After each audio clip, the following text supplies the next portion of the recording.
ভাইরে ভাই কি বুঝলেন? পরিমণির একটা নিউজ আসছে, ঠিক আছে? সেই নিউজটা আমি আপনাদের পড়ে শোনাই। আমি নায়িকা, আমি মেয়ে, সব কিছু ছাড়িয়ে আমি একজন মানুষ। ঠিক আছে, বুঝলাম, ভালো মন মানসিকতা, ঠিক আছে।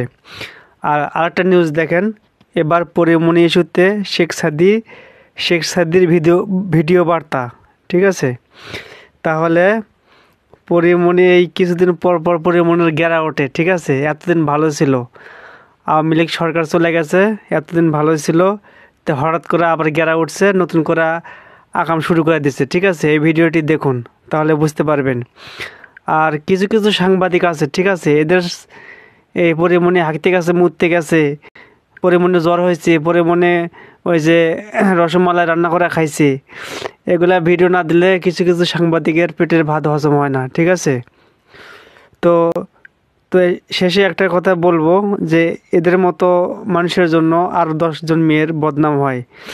আর এদের আবার ফলোয়ার্সের অভাব নেই, ঠিক আছে।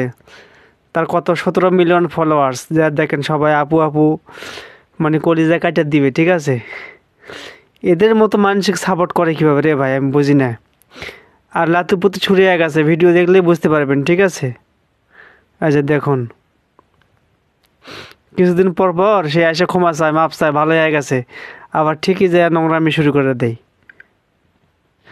আপনারা কিছু একটা বলেন।